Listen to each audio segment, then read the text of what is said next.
নমস্কাৰ স্বাগতম জনাইছো মোৰ ইউটিউব চেনেললৈ আজিৰ ভিডিঅ'ৰ বিষয়বস্তু চতুৰ্থ শ্ৰেণীৰ অসমীয়া বিষয়ৰ দ্ৰুত পাঠ ৰসৰাজৰ সাধু কিতাপখনৰ পাঠ নং 1 খুৰী ছাগলী পাঠটিৰ আটাইবোৰ প্ৰশ্ন উত্তৰ কৰি দিয়াৰ লগতে ভালদৰে কোনখিনিৰ পৰা কোনটো উত্তৰ লোৱা হৈছে ধুনীয়াকৈ দেখাই দিয়া হ'ব যদি এই ভিডিঅ'টো চাই ভাল লাগে তেন্তে লাইক কমেন্ট শেয়াৰ কৰিব আৰু যদি মোৰ চেনেললৈ নতুনকৈ আহিছে তেতিয়াহলে সাবস্ক্ৰাইব কৰিবলৈ নাপাহৰিব আৰু চতুৰ্থ শ্ৰেণীৰ কোনো ধৰণৰ আপডেট পাবলৈ হলে মোৰ চেনেলত নটিফিকেশন বেল আইকনটো ক্লিক কৰি থব তেতিয়া আগতীয়াকৈ সকলোখিনি ইনফৰমেশন পাই যাব এতিয়া আহকচোন পলম নকৰি ভিডিঅ'টো আৰম্ভ কৰো এতিয়া আমাক অনুশীলনী দিছে 1 নম্বৰটো একোদিকৈ বাক্যত উত্তৰ লিখা অৰ্থাৎ এটা বাক্যত উত্তৰ লিখিব দিছে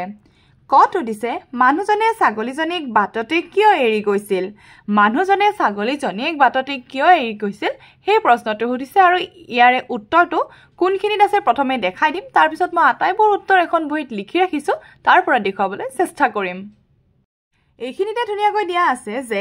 বাটত যাওঁতে জাকৰে ছাগলী এজনী এঠাইত উজটি খাই পৰি খৰা হৈ পৰিলত মানুহটোৱে তাইক তাতে এৰি থৈ আনবোৰ ছাগলীলৈ গুচি গ'ল অৰ্থাৎ আমি কি গম পালো মানুহজনে কি কাৰণে ছাগলীজনীক এৰি গৈছিলে কাৰণ ছাগলীজনী খৰা হৈ গৈছিলে তো এতিয়া মই উত্তৰটো কেনে ধৰণে লিখিছো বহিখনৰ পৰা দেখাবলৈ চেষ্টা কৰিম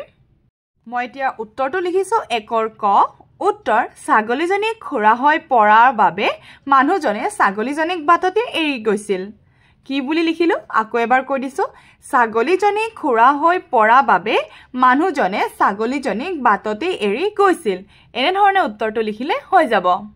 তাৰ পিছত আমাক খ প্ৰশ্নটো দিছে দতাল হাতীৰ আগত ছাগলীজনীয়ে নিজকে কি বুলি চিনাকি দিছিল অৰ্থাৎ কি সুধিছে যে দতাল হাতীৰ আগত ছাগলীজনীয়ে নিজক কি ধৰণে পৰিচয় দিছিল হেতু সুধিছে আৰু উত্তৰটো দেখুৱাবলৈ চেষ্টা কৰিম কিতাপৰ পৰা এইটো ইখিনি মই অকমান লাইনটো পঢ়াই দিছো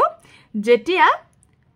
দতালে সুধিছিলে যে হে দেউ আপোনাক টুটি কৰি মাতিছো আপুনি কোন কক তেতিয়া ছাগলীজনীয়ে কি উত্তৰ দিছিলে যে মই সিংহৰ মাহীয়েক অৰ্থাৎ কি বুলি পৰিচয় দিছিলে যে ছাগলীজনী সিংহৰ মাহীয়েক বুলি পৰিচয় দিছিল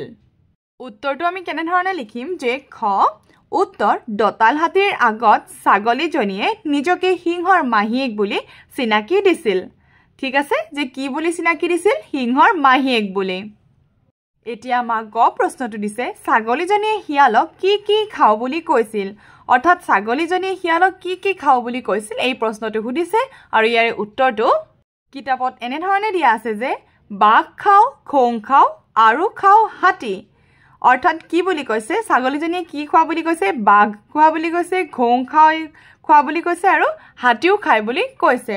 হেহে আমি উত্তৰটো কেনে ধৰণে লিখিম যে গ উত্তৰ ছাগলীজনীয়ে হিয়ালক বাঘ খোং আৰু হাতী খাও বুলি কৈছিল আকৌ এবাৰ কৈ দিছো ছাগলীজনীয়ে হিয়ালক বাঘ খোং আৰু হাতী খাও বুলি কৈছিল এতিয়া আমাক 2 নম্বৰ দিছে চমু উত্তৰ দিয়া ক মানুহজনে ছাগলীজনী এৰি যোৱা ঠাইডোখৰ কেনে আছিল অৰ্থাৎ মানুহজনে ছাগলীজনীক যত এৰি থৈ গৈছিল সেই ঠাইডোখৰ কেনেকুৱা আছিল সুধিছে প্ৰথমে মই বাৰু কিতাপৰ পৰা দেখুৱাই দিও ইয়াতে দিয়া আছে খুৰী ছাগলীজনী এৰি থৈ গৈছিল সেইডোখৰ বাটৰ ওচৰত কোনো মানুহৰ ঘৰ বাৰী নাছিল বৰ অগাধ হাবি অৰ্থাৎ আমি কি গম পালো যে সেই ঠাইডোখৰৰ কাষে আশে পাশে কোনো ধৰণৰ ঘৰ বাৰী নাছিল আৰু লগতে হাবিখন যি আছিল এখন বৰ অগাধ হাবি আছিলে উত্তৰটো আমি এনে ধৰণে লিখিম 2ৰ ক উত্তৰ মানুহজনে ছাগলীজনী এৰি যোৱা ঠাইডোখৰৰ ওচৰত কোনো মানুহৰ ঘৰ বাৰী নাছিল আৰু বৰ অগাধ হাবি আছিল নতুবা আমি এনেকেও লিখিব পাৰো যে মানুহজনে ছাগলীজনী এৰি যোৱা ঠাইডোখৰৰ ওচৰত কোনো মানুহৰ ঘৰ বাৰী নাছিল আৰু হাবিখন বৰ অগাধ আছিল তেনেকে লিখিলেও ভুল নহব অৰ্থাৎ বৰ অগাধ হাবি আছিল বুলি নিলিখি আমি হাবিখন বৰ অগাধ আছিল বুলি লিখিব পাৰো ঠিক আছে এতিয়া আমাক নেক্সট প্ৰশ্ন দিছে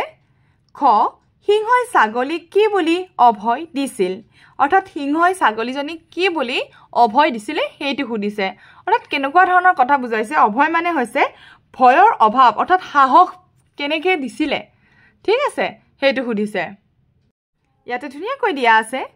ছাগলীক অভয় দি কলে তই কোনো ভয় নকৰিবি তই মোৰ মাহী বুলি এই হাবিত নিজৰ ইচ্ছামতে খাই বৈ ফুৰ তোক কোনেও একো কৰিব নোৱাৰে এতিয়া আমি ইয়াৰ উত্তৰটো কেনে ধৰণে লিখিম যে